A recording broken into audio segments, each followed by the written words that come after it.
صلي على محمد اللهم صل عليه وسلم اللهم صل على محمد يا ربي صل عليه وسلم.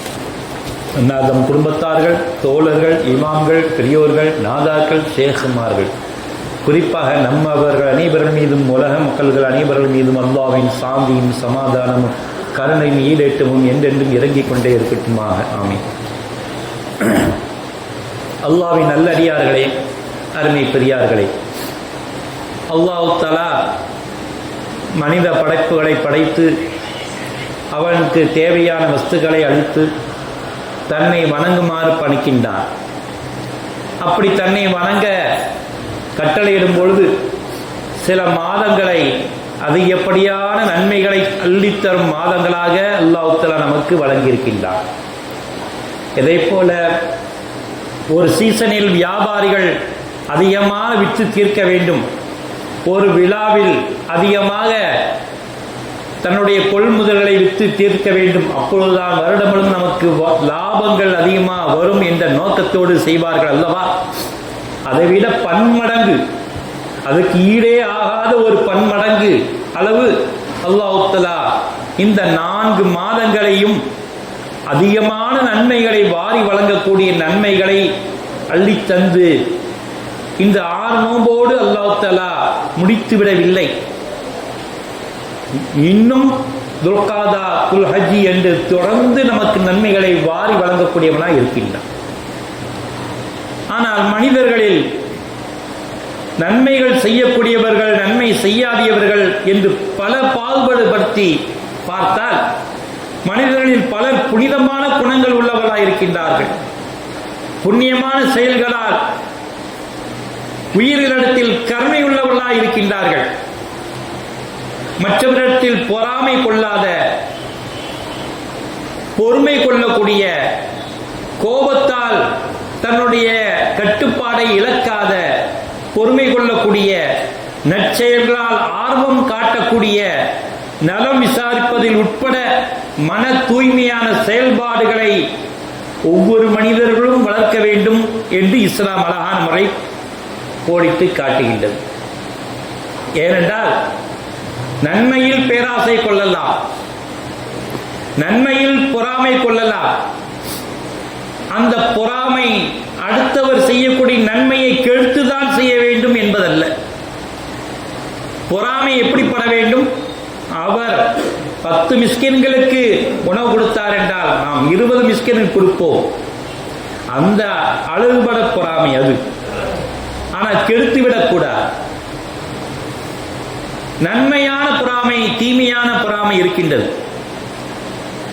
ஆனால் மகான்களை நாம் எடுத்துக்கொண்டு பார்க்கும்பொழுது மனிதர்கள் விட அவர்களை வித்தியாசமாக மாற்றப்படுகின்றார்கள்.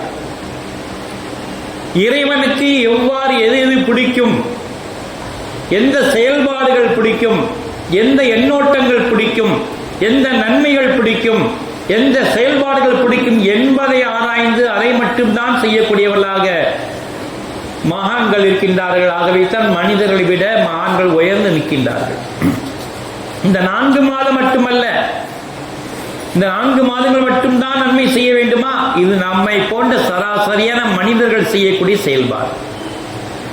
ஆனால் எல்லா நேரங்களிலும் எல்லா காலங்களிலும் நன்மைகளை செய்ய வேண்டும் என்று உந்துதல் அளித்து நன்மைகளை புரியக்கூடியவர்கள் தான் மகான்களாக இருக்கின்றார்கள்.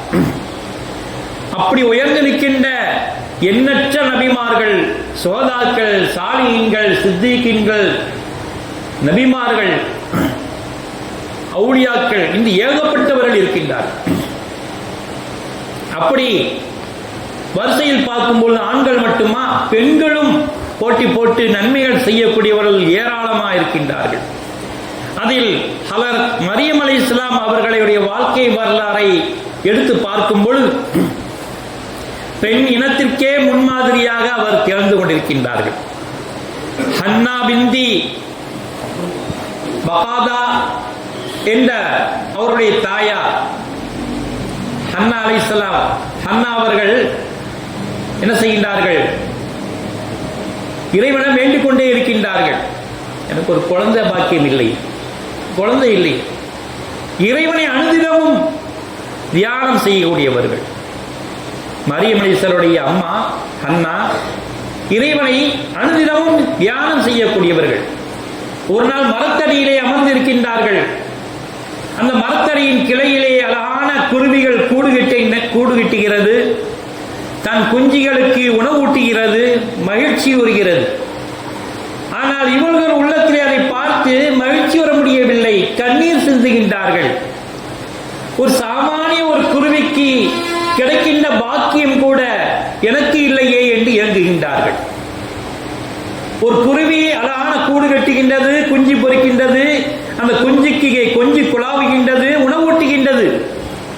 இந்த மகிழ்ச்சியுற காலங்கள் நமக்கு கிடைக்கவில்லையே என்று அது ஏங்கி தவிக்கின்றது.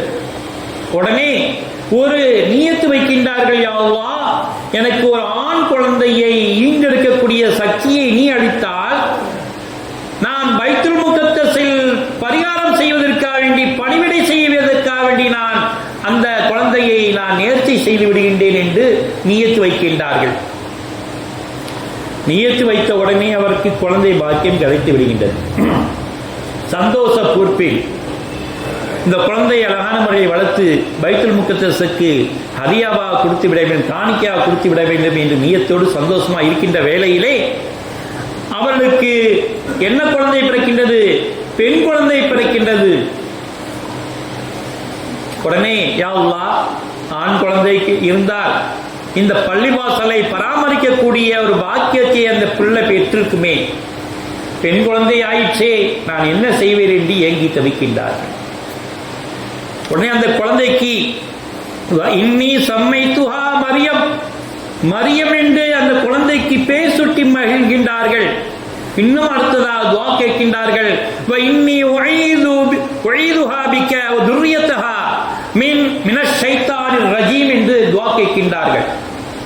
யா அல்லாஹ், இன்னும் அந்த மரியமையும் அவருக்கு வரக்கூடிய சந்ததிகளையும் சைத்தானியுடைய தீண்டுதல் இல்லாமல் உன்னுடைய பாதுகாப்பில், முழு பாதுகாப்பில் நான் திட்டமாக காவல் தேடுகின்றேன் என்று துஆ கேட்கின்றார்கள். நம்ம குழந்தைக்கு பேர் வச்சோம்னா அது செல்ஃபி எடுக்கிறதுக்கு, போட்டோ எடுக்கிறதுக்கு நம்ம நேரம் இருக்குமே தவிர, யா அல்லாஹ், இந்த குழந்தையையும் இந்த குழந்தையுடைய தாய் தந்தைகளும் சைத்தானுடைய தீண்டுதலை விட்டும் பாதுகாப்பு தாய் என்று இன்றைக்காவது துஆ கேட்கின்றோமா?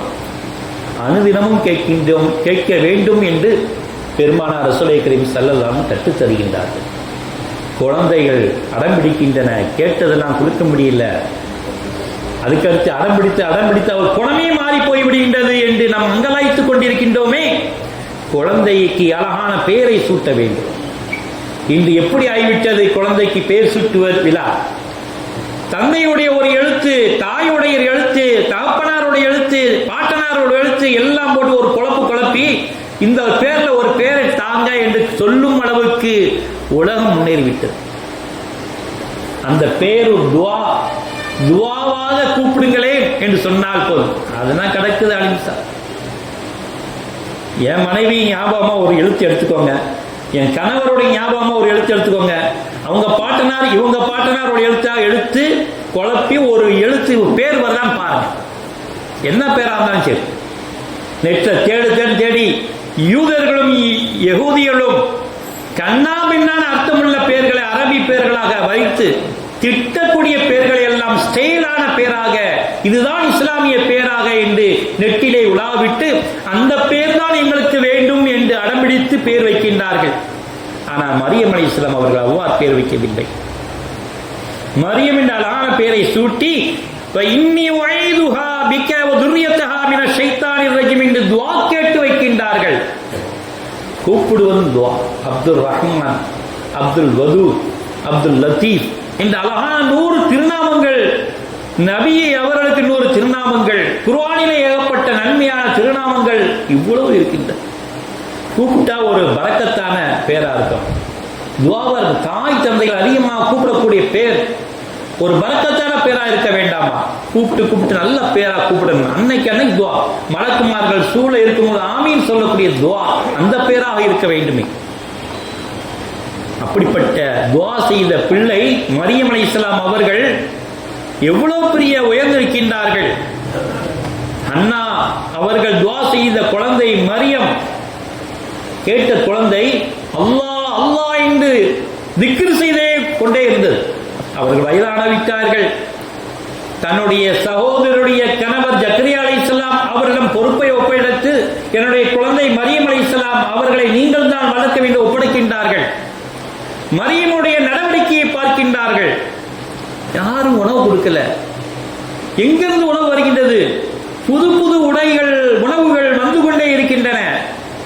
உடுத்திக் கொண்டும் அழிந்து கொண்டு இருக்கின்றார்கள். ஜக்கரியா அலைஹிஸ்ஸலாம், நான் நபியா இருக்கின்றேனே, எனக்கே கிடைக்காத உணவு உடையும் இவர்களுக்கு எவ்வாறு கிடைக்கின்றது என்று அந்த மரியம் அலைஹிஸ்ஸலாம் அவரை கூப்பிட்டு, மரியமே, என்னுடைய குழந்தையே, என்ன உங்களுக்கு இப்படி கிடைச்சது? நான் அல்லாஹ்விட்ட வேண்டினேன், யார்கிட்டையும் நான் வேண்ட மாட்டேன். அல்லாஹ்வை தவிர நான் யாரிடம் வேண்ட மாட்டேன். அல்லாஹ்விடம் வேண்டினேன். அல்லாஹ் எனக்கு கொடுக்கிறான். விதவிதமான கனி இல்லாத நாட்களில் கனியை கொடுக்கின்றான். இந்த திராட்சை பழம் இந்த காலத்தில் கிடைக்காது, ஆப்பிள் இந்த காலத்தில் கிடைக்காது, கொய்யா இந்த காலத்தில் கிடைக்காது. அப்படிப்பட்ட காலத்திலும் அந்த கனியை கொடுக்கின்றான். காரணம், அல்லாஹ்வை வணங்கியதின் காரணமாக, அல்லாஹ்வை துதித்ததின் காரணமாக. இந்த துதிப்பெல்லாம் எங்கிருந்து உதித்தது? அவருடைய தாயார் துஆ கேட்டது. என்னுடைய குழந்தையை சைத்தானின் தீண்டுதலை விட்டு பாதுகாப்பு கொடுத்துறியா அல்லாஹ்? உன் பேரை சொல்லி நான் பேரை வச்சுட்டேன் என் பிள்ளைக்கு. என் பிள்ளைய தொட்டுறக்கூடாது, தீண்டிடக்கூடாது, சைத்தான் தீண்டிடக்கூடாது. தீண்டி விட்டால் உன்னை வணங்க மாட்டார்கள், உலகமே கதி என்று மாறிவிடுவார்களே.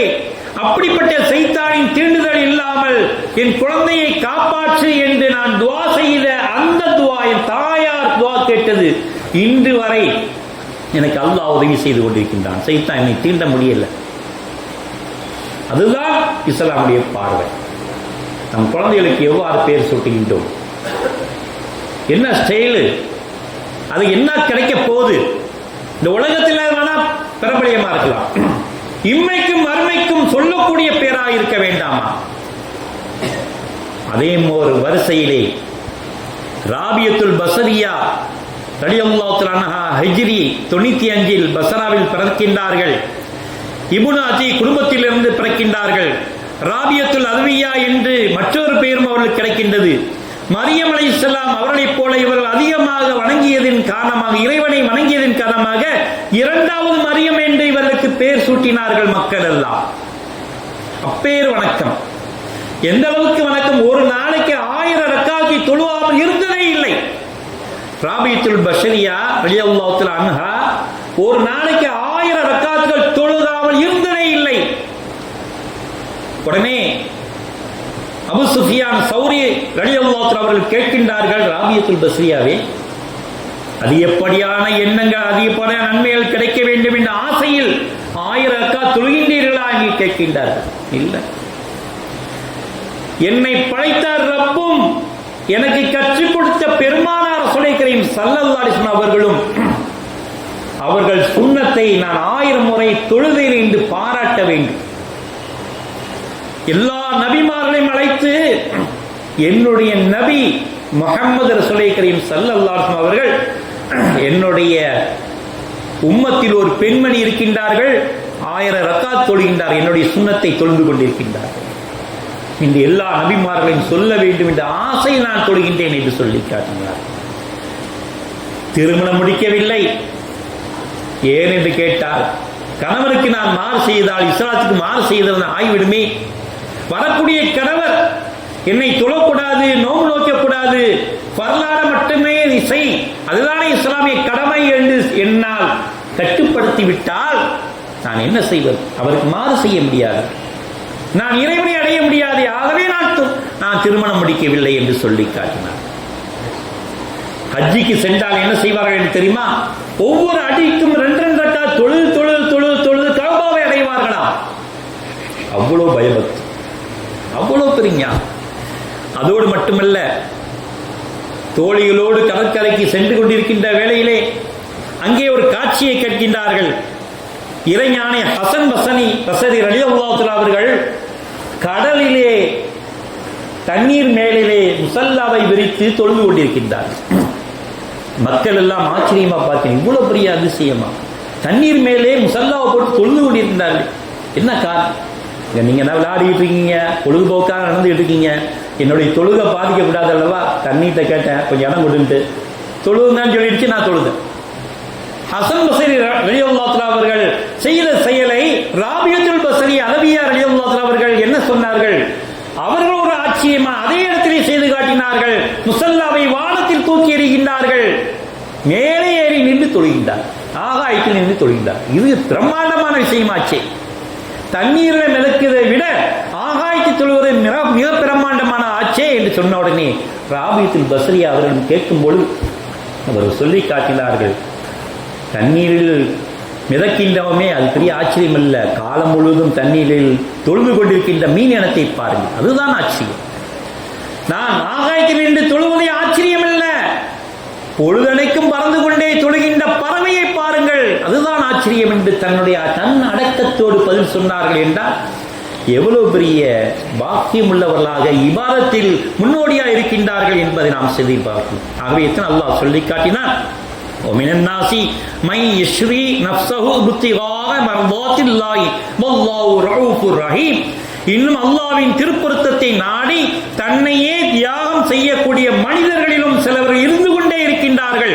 அல்லாஹ் இத்தகைய நல்லடியார்களை மீது அளவற்ற அன்புடையனாகவும் நிகரற்ற பாக்கியம் உள்ளவனாய் இருக்கின்றான், அவருடைய அன்பு செலுத்தக்கூடியவனாய் இருக்கின்றான் என்று அல்லாஹ் தஆலா பாராட்டி மகிழ்ந்தான் என்றால் இப்படிப்பட்ட நல்லோர்களை பார். அப்படிப்பட்ட நல்லோர்களும் நம்முடைய பெருமானார் ரசூலுல்லாஹி கரீம் ஸல்லல்லாஹு அவருடைய உம்மத்தின்மார்கள் பிறந்ததில் நாம் மகிழ்ச்சி கொண்டு, யா அல்லாஹ் அவர்கள் வழியே நாங்கள் வந்து கொண்டு இருக்கின்றோம், யா அல்லாஹ் எங்களுக்கும் அந்த பாக்கியத்தை தருவாயாக, எங்கள் குழந்தையையும் சைத்தான் தீண்டி விடாத அளவுக்கு பாதுகாப்பு தருவாயாக, எங்களையும் சைத்தான் தீண்டி விடாத அளவுக்கு பாதுகாப்பு தருவாயாக. ஏனென்றால் ரமலான் மாதம் முழுவதும் சைத்தானை கட்டி போட்டு விட்டாய், இப்பொழுது அவிழ்த்து விட்டாய் அல்லாஹ், அவர்கள் தீண்டி விடாமல் எங்களுக்கு முழு பாதுகாப்பையும் தருவாயாக. வாஹிர் அல்ஹம்துலில்லாஹி ரப்பில் ஆலமீன். பாரக்கல்லாஹு